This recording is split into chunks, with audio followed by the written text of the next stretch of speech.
sin que puedan alterar o innovar las disposiciones legales. Esto es lo que establece el artículo 132 de la Constitución, que también significa una forma de asumir que la Asamblea y de exigirle a la Asamblea Nacional y al Poder Legislativo que no puede obviar, no puede hacerse a un costado cuando se trata de tramitar una ley para cualquiera de estos casos. Entonces, a partir de esto se hace necesario definir y normar el procedimiento legislativo, que es el que tiene que considerarse. Dice el mexicano Miguel Carbonell, el procedimiento legislativo se puede definir como la serie ordenada de actos que deben realizar los órganos del gobierno facultados para ello, a fin de elaborar, aprobar y expedir una ley o un decreto. Para Grosso, el procedimiento legislativo no es otra cosa que el procedimiento que construye la voluntad política, ¿sí? Y creo que eso es importante analizarlo, reconocerlo y ver cuáles son las formas en las que se construye aquí, actualmente en esta Asamblea Nacional, la voluntad o las voluntades políticas. Esa voluntad, por supuesto, es el resultado de una transacción de intereses políticos y, por lo tanto, la regulación de esa construcción exige un detalle preciso de las normas, de parámetros, de condiciones que permiten alcanzar esos objetivos. Esto implica establecer el principio democrático como fundamental dentro del procedimiento legislativo, es decir, la existencia de condiciones que garanticen la construcción pública de la ley en condiciones de igualdad y de libertad entre los diferentes grupos y actores que se encuentran representados en el Parlamento, de tal manera que sea la construcción dialéctica de mayorías y también de minorías.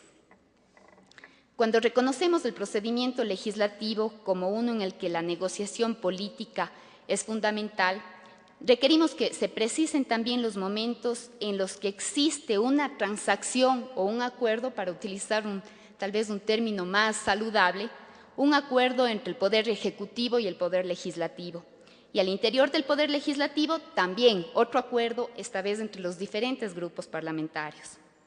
Esto tiene importancia porque define las etapas en las que se desarrolla el proceso legislativo, sea lo que consideremos en un sentido amplio o restringido, como establece el profesor español Rubio Llorente, que señala que el procedimiento legislativo en sentido amplio incluye también las etapas anteriores y posteriores al procedimiento que se desarrolla estrictamente al interior del Parlamento.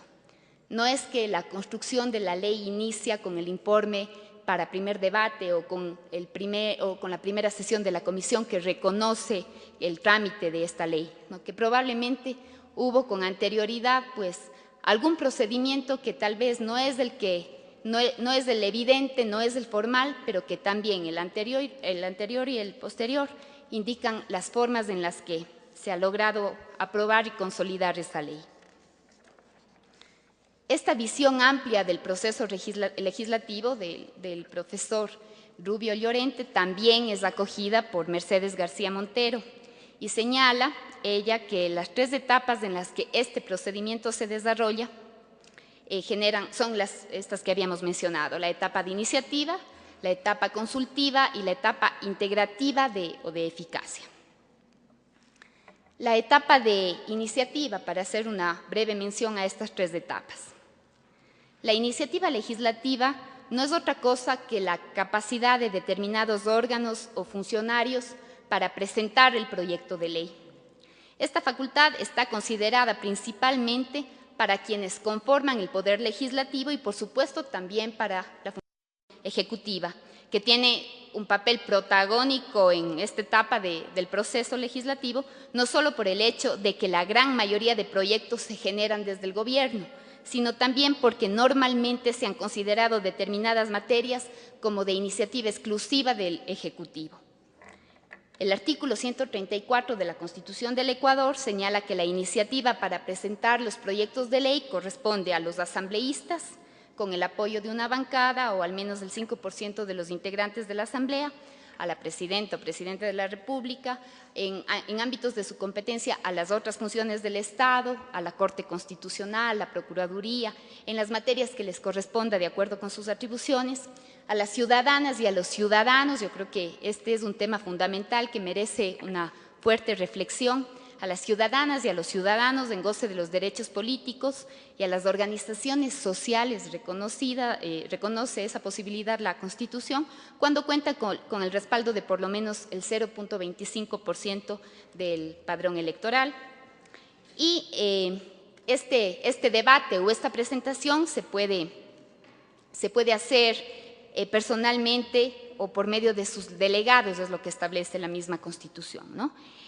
Ahora, esta preponderancia del Poder Ejecutivo en la presentación de proyectos de ley está dada por cuando dependen en principio de la voluntad exclusiva del Presidente de la República, mientras que el Legislativo exige el apoyo de una bancada o de un número de legisladores. Si hacemos cuenta también, la bancada o el número de legisladores que son necesarios para el apoyo de una ley, pues vemos que es perfectamente posible conseguir las adhesiones necesarias para que una ley sea presentada.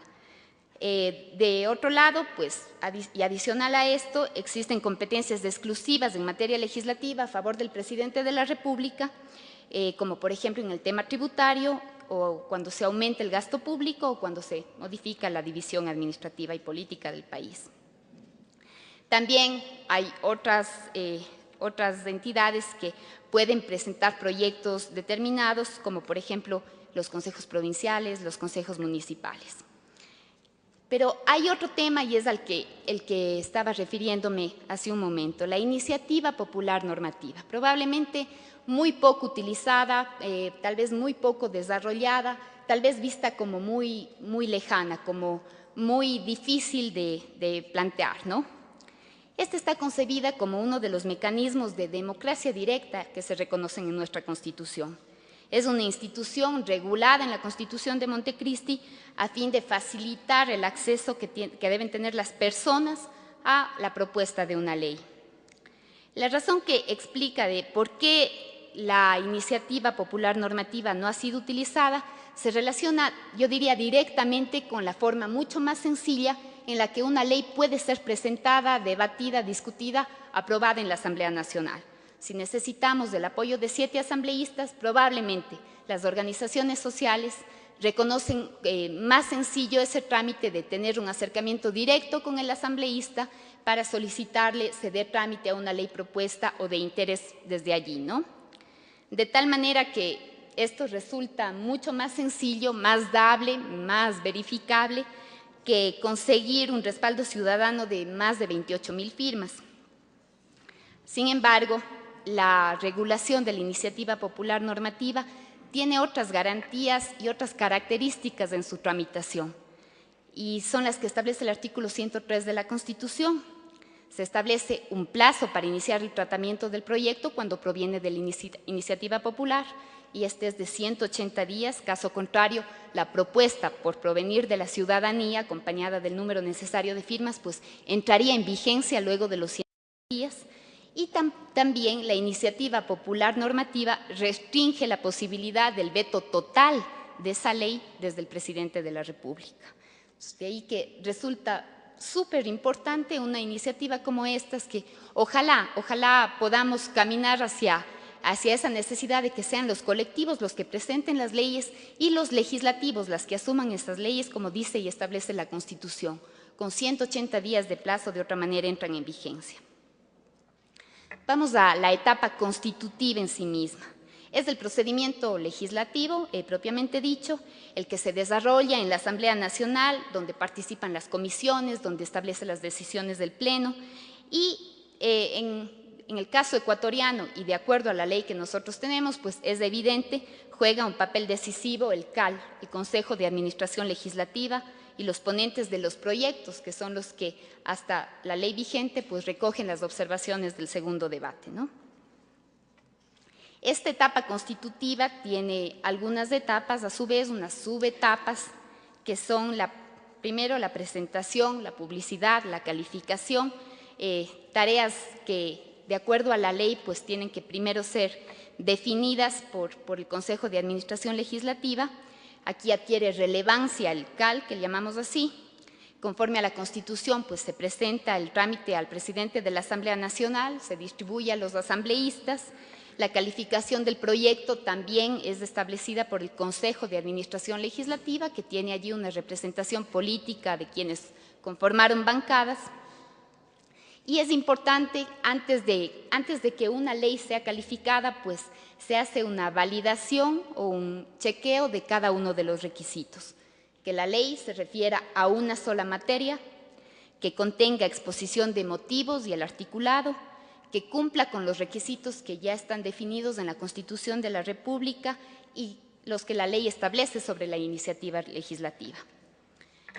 Si es que falta alguno de estos requisitos, es probable que el CAL no califique el proyecto. En cambio, si llega a calificarlo, debe establecer la prioridad para su tratamiento, así como también deberá definir la comisión a la que encarga el trámite del proyecto. Calificado el proyecto, se remite al presidente de la comisión que haya sido definida y se establece la fecha de inicio del tratamiento. Sobre la etapa de presentación y calificación es importante hacer algunas reflexiones.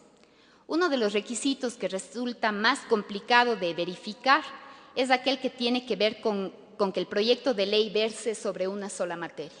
Sí, yo considero que además tenemos en la Asamblea Nacional un par de antecedentes en donde algunas leyes propuestas han sido devueltas a los asambleístas que las propusieron para que hagan un ajuste de acuerdo a lo que se ha manifestado por el CAL, ¿no? Normalmente los aspectos que un proyecto de ley abarcan no pertenecen a un ámbito exclusivo de la vida social y establecer con claridad esos límites resulta en determinados casos bastante complicado. Pensemos, por ejemplo, en las leyes que el Congreso Nacional, los anteriores Congresos Nacional, llamaron leyes trole, que implicaban una serie de reformas a muchísimos cuerpos legales. ¿Sí? Probablemente una de esas leyes planteada ahora pues no habría conseguido la calificación desde el CAL. El nombre de la primera ley trole era Ley para la Transformación Económica del Ecuador y consistía en reformas a más de 11 códigos y leyes de la República: Código del Trabajo, Código del Comercio, Ley General de Instituciones del Sistema Financiero, entre otras leyes. Se discute hasta este momento si es que existió unidad de materia en esos casos. Esta duda motivó una reforma al artículo 53 de la Ley Orgánica de la Función Legislativa,